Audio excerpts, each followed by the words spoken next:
welcome everyone to today's meditation. We are tracking with, if I can get back to you, can't find the camera here. We are tracking, there we go, with telling the story of Metatron, telling the story of Enoch, and how all of these fit together. Mostly, it's your story as a starseed. There's a lot to say, so my invitation to you is less about focusing on me and watching the camera, and I'm going to start to guide you into the energy and the meditation, but all of this is building into a pretty quick visual that we are going to drop into in a moment. So let's begin the story. Today's story is about the Metatron and also Enoch's ascension to becoming the Metatron.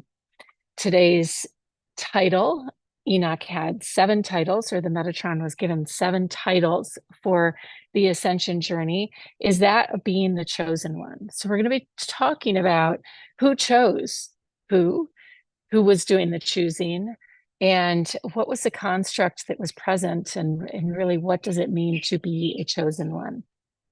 If you track on the flames, yesterday we were tracking with the golden flame. Today is the diamond ray. It is your divine blueprint, you as a chosen one, that we are ultimately going to be onboarding, if you will. That is today's theme, is to get you into this same space of assimilating the Metatronic archetype. So with that, I'm going to get into the storytelling now, but I invite you to close your eyes. So let's just together take a nice deep breath in. Roll the shoulders, feel the shoulder blades slide down the spine. And let's do a light link, imagining the sun just to sync us all up with the same field.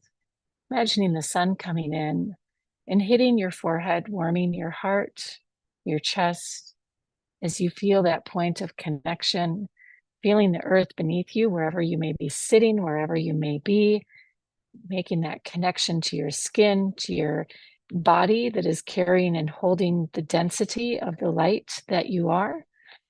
And then completing our light link, I want to have you not only come into your heart, but also into your inner mind, imagining as though the sun, like a great big soft fluffy cotton ball, has been absorbed to the center of your mind, turns on like a brilliant star illuminated inside of your skull. As we awaken your Metatronic mind, your superconscious. So welcome today. I invite you to just allow through this storytelling, whatever imagery comes to presence itself with you, let yourself hear this story from your inner vision, not your outer vision. Let your heart guide you in the imagery as you continue to breathe and just be present to what we are up to today. Diving into Enoch as the chosen one. We know yesterday Enoch's first step was that he who was most faithful. And Enoch's written throughout the Bible, entirely throughout the Bible. Many stories told about Enoch. He was the great grandfather to the character we know as Noah. Noah living just under 900 years, Enoch around 350 or so, we are told, and in whatever construct of time that was at that time. And I want you to feel into your body and the elements of you that could potentially consider living for that long of a period of time, how time must have been moving differently, right? As you imagine that white light inside of your mind completely illuminated and turned on, know that you are connecting not just to human time governed and run by the heartbeat and the breath and the matrix, but there is a sacred time, a time that is seemingly timeless, although it is always in form, unless we are in true, the purest of the pure of creation source. And that goes beyond time travel. That's another conversation for another day. But I want you to feel this timelessness within you, all the elements of you that are full of light, as we journey into what it means to be the chosen one, what it means to have the most faith, and to have your story be told throughout the Bible, yet not your book that you've written be included in the Bible. And so we get to ask ourselves, the book of Enoch was found first, I believe, in 1773, and then other parts of it were found in the 1948 discoveries in Israel, I believe in Karnan, I can't say the name properly, the fourth cave. So we have two different timelines that the book of Enoch comes into the modern day consciousness. However, the book itself was not included in the books that came together to constitute the Bible. So we get to bring into context, just to paint the landscape for what it means, why humanity in the collective was not meant to know that they were the chosen ones through Enoch's words. He who was most faithful, you would think, even in the current Bible, that is the modern set of books, he who was most faithful was not included. His book was not included. And so we really this is our red flag that we get to look for in the whole story and anthology as to why that could have happened. What would have preempted them? I don't believe that the book was lost at that time. The stories were very present. His story was being told. And Enoch's story was one of the most powerful. It was humanity making the ascension process. And so we know that the Bible was written by two different sets of groups in the Judaic temples, two different priests, two different authors, and two different kings that were governing at the time. And we're not going to go too deep into the 900-year period over which the books of the Bible were comprised and then whittled down, bringing those two different groups, Judaic groups, together to merge them into the current literature that we have now. However, we get to understand that those stories were being told and morphed and brought together in a way that was meant to influence and was meant to impact and was also in many ways meant to control the wisdom of what the collective consciousness of humanity was working off of at the time. It was meant to govern, and govern it has, right?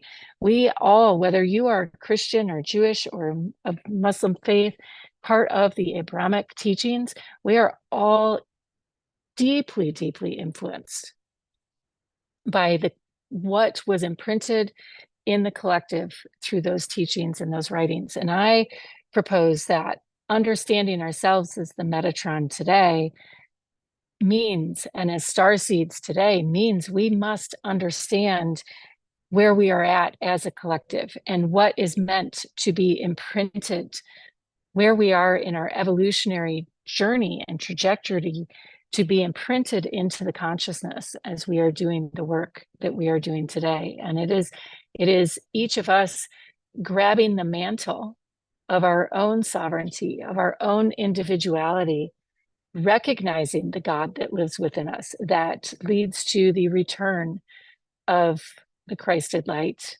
within each of us as individuals. And I believe that comes through recognizing the role Metatron played. And so again, what is the Metatron? What it was Enoch's ascension journey? It was to becoming merging with the mind of God. And Enoch's story, not only did Enoch go up, ascend to the heavens and come back, he did it multiple times, like countless times. And that's the story that is told. And so the ability to access the heavens, the ability to work amongst the gods. Who was the God Enoch was working with? I told you, I believe yesterday, Enoch was working with Yahweh, who is also known as Enlil. If we go back current biblical teachings, and Enlil was a Sumerian and Akkadian god. All of these gods, we get to look at the different pantheons and how these stories as the collective and different authors, if you will, of the collective morphed and merged with these different beings that were here supporting us over time. We also know or Yahweh did not see himself as the only God. He just said, I must be the only God in your mind. And we're not going to go into a lot of the scripture and the stories that were told in that space. But what the point I want you to arrive at as you feel yourself onlining as a Christed being, as a Metatronic being, as a star seed, carrying the creation force, is that there were multiple stories and influences, and that the current constructs we are working with get to be challenged. We get to observe them outside of a box that has been given to us, outside of what is known within the matrix and the teachings. For if you know and you feel this light within your heart, it is not just a God, it is a creation force that is living within you. And as humans, we were gifted this creation force. We were chosen by the creators who brought together and chose to come together to gift us with this light and with this power. All of creation has it, the ability to work it and manipulate it, and I'm going to say control it, if you will, to become one with it, to create in the same way and in the image of the gods that were here at that time. That is the magic, right? That is what distinguishes us as humans. The capacity to be the Metatron, to identify the metas, and then make our choice, to make it our own, to take one and two things, to bring them together, to make our own. And the Metatron, as I've shared, is the neural network. It is the mind of God. Many angels were upset with Enoch, or with God, I should say, with the creator, for bringing Enoch and giving Enoch the same powers, greater power than what they were gifted. Enoch was invited to become the Metatron. Enoch was given a seat amongst all of the creators. The mind of God, think of it as a neural network. And suddenly a new neural network is forged, inviting the human consciousness to claim its space amongst that of the cloud that made up the mind of God. So no wonder the angels had some words and some different ways to be observing and thinking. For when we look at Enoch to the becoming the Metatron story, it's an incredible journey. And yet it did not happen in the way our human minds envision the many of the stories that we know through the Bible. Again, humans were living for 300 to 900 years. They were carrying God's sparklight. They were working and doing and being in ways that supersedes anything our current consciousness could comprehend or understand. They were pre-descension.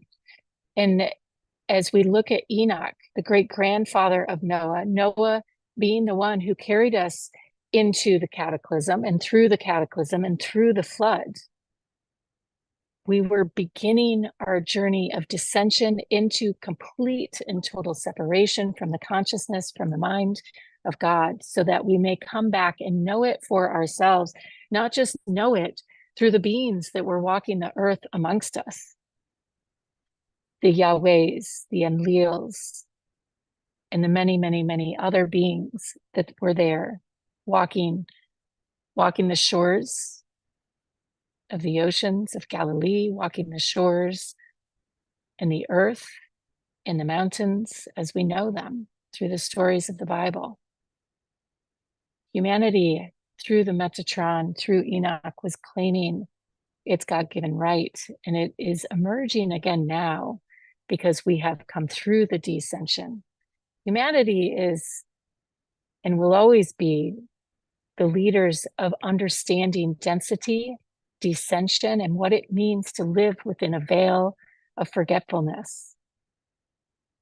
And it is through that veil of forgetfulness that we embrace our right to be the chosen one, not only to be chosen by the creator and creators, but to choose ourselves to become the creators, to reverse the script, to make it our own, to choose to embrace that inner light, to face the trials and the tribulations, the initiations that it takes to learn what it means to wield light in the greatest degrees of density, to choose to claim our seat amongst the metas, to become the meta for humanity, the highest of the high, expressed with the capability to create and to choose to weigh what has been with what is desired and what is meant to come, and to make it our own. For that is creation force at its finest. So taking another nice deep breath in, as you feel this light beginning to melt down your spine, through your mind, reaching out and growing like a neural network of God light, expanding and turning on, sparking, carrying across the neurons of your mind, down the neurons of your spine, waking up aspects of light, dissolving the density, taking another nice deep breath in. Imagine today just going about your daily life, what it would be like to see God walking the earth. Can we even comprehend that? I know many of us have had the benefit of being in an incredible meditation or a traumatic moment and feeling the grace of God. And so in many ways, God does walk the earth through us. And when I reference God, we also get to remember that Enlil was one of many. Yahweh was one of many. He was a warrior God. He was fierce. Many, many gods make up the Metatron. And so as you pray, and you pray to your God or gods, what would it be like for you to claim your seat in representation of humanity amongst them? For you to claim your sovereignty, to own your light, to choose. I mean, let's face it, we've got a lot of benefits. We have a lot of trials and tribulations, but we get to touch and know and feel love in ways that are beyond divine and exquisite. To see the sunrise, to see the beauty in a waterfall, to drink a cool sip of water on a hot day, to smell the sweet fragrance of the divine. Earth is our garden and it is our blessing, and we are the caretakers of it. It is our gift to the gods. And as star seeds, we are awakening. You've come to this body to learn the depths of density. And so I ask again, what would it look like in modern times to walk and be in the grocery store or driving down the street and to come across the presence of God in the way that our human mind and our human construct relates?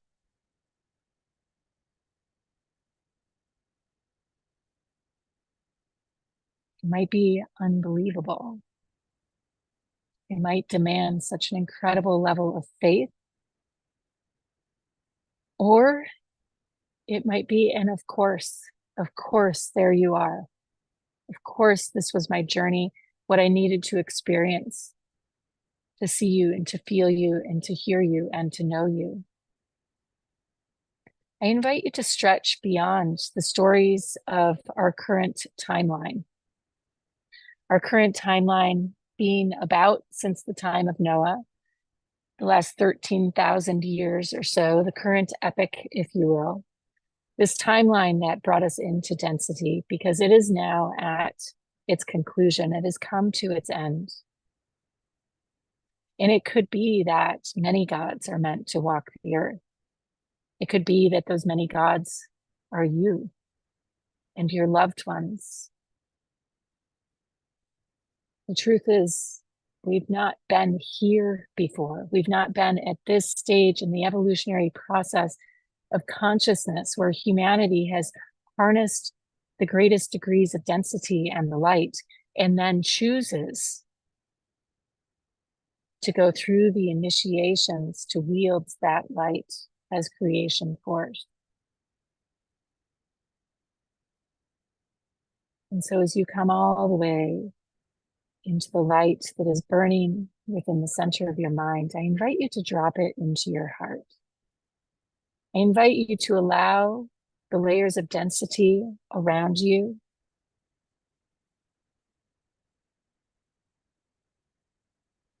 to be dissolved. I invite you to see yourself in a couple hours from now, and then a couple days from now, in a couple weeks, in a couple months. As though we were to only watch the light, observing this light moving through the matrix, moving through the layers of density, much like we watch on, if you're watching a flight, you can see its path, right? You can see where it is and know when to head to the airport, pick up your loved one. Similarly, today, observing your light so you can see the path it's taken, see where it maybe grows a little dimmer and then brilliant. Yes, this is the power of your imagination, and it is the gift that we were given to remember who we are, to remember the times we walked before this epic, before we descended into the density, to remember there is a piece of us, a part of us in our soul that is just on the other side, waiting for this chapter, this book to close. So we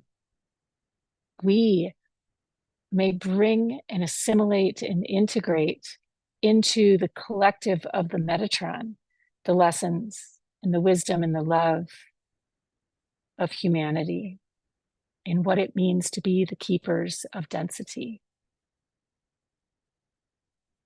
Continuing to breathe in and out, allowing the stories of your mind to dissolve, allowing your heart to follow this trajectory, this flight path, if you will, back through the ages and the lifetimes, back to when this chapter began, when this book began. You have the gift to walk amongst the gods.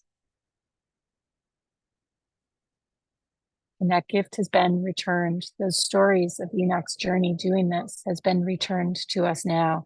And there are many other titles that Enoch, as the Metatron, held. Our next one is the Keeper of Secrets. Keeper of Secrets. And what can you imagine, not from the human perspective, but from a starseed God-like perspective, would those have been? The magic of the proton, the magic of inversion, the opposite is always true.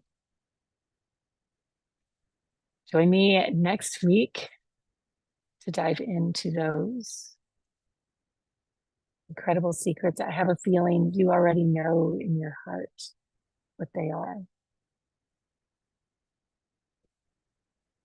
And so I invite you to come all the way back now to the room and to the moment, to your body, to feel the blessings of the earth around you, the air, no matter how hot or cold, cool, damp and muggy, as it is in my case, rainy, snowy, sunny, all of the blessings of the earth around us.